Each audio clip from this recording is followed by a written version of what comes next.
आपकी जो सच्चाई है, वोट चोरी की सच्चाई है, वो पूरे देश को पता लगने जा रही है। राइट? बिहार की जनता, बिहार के युवा, बिहार के महिलाओं से मैं धन्यवाद करना चाहता हूं। ये क्रांतिकारी प्रदेश है। इसने पूरे देश को मैसेज दिया कि वोट चोरी नहीं होने देंगे। और ये जो आपने बिहार में किया है, हमारी जो मदद की, ये पूरे देश में फैल गई है, कोने कोने में फैल गई है। आने वाले समय में मैं आपको गारंटी करके दे रहा हूं, हाइड्रोजन बम के बाद नरेंद्र मोदी जी अपना चेहरा इस देश को नहीं दिखा पाएंगे। नमस्कार दोस्तों, आज की इस वीडियो में हम एक बड़े अपडेट पर बात करने वाले हैं। सवाल ये है कि राहुल गांधी जिस हाइड्रोजन बम की चेतावनी दे रहे हैं, आखिर वो है क्या? क्या चुनाव आयोग इन चेतावनियों को गंभीरता से ले रहा है या अब उसे किसी भी बड़े आरोप की परवाह ही नहीं है? दरअसल बिहार की राजनीति में पिछले 15 दिनों से राहुल गांधी की वोटर अधिकार यात्रा सुर्खियों में रही। उन्होंने महादेवपुरा विधानसभा की सीट पर 1 लाख संदिग्ध वोटरों का मामला उठाया, लेकिन चुनाव आयोग ने जांच तक नहीं की। सवाल यही है कि क्या आयोग को वोट चोरी के आरोपों से अब कोई फर्क पड़ता भी है?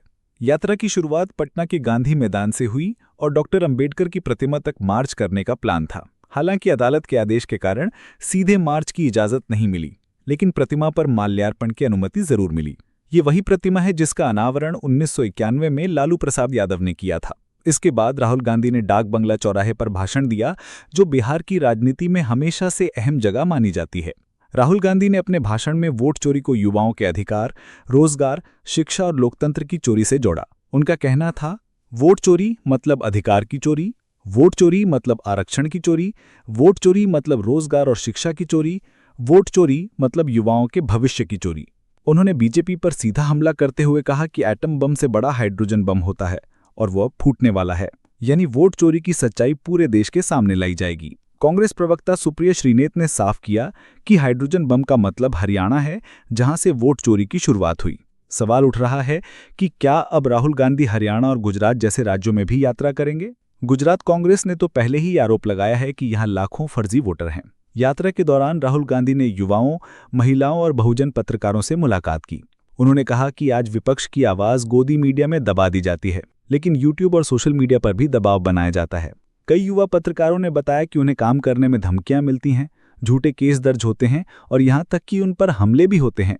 राहुल गांधी ने साफ कहा कि ये लड़ाई आसान नहीं है, क्योंकि सत्ता के साथ साथ बड़ी बड़ी कॉरपोरेट ताकतें भी खड़ी हैं।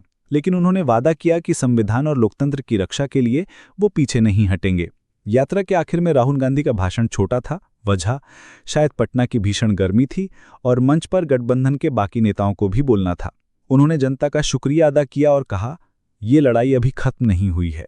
वोट चोरी की ये बहस अब पूरे देश में फैलेगी।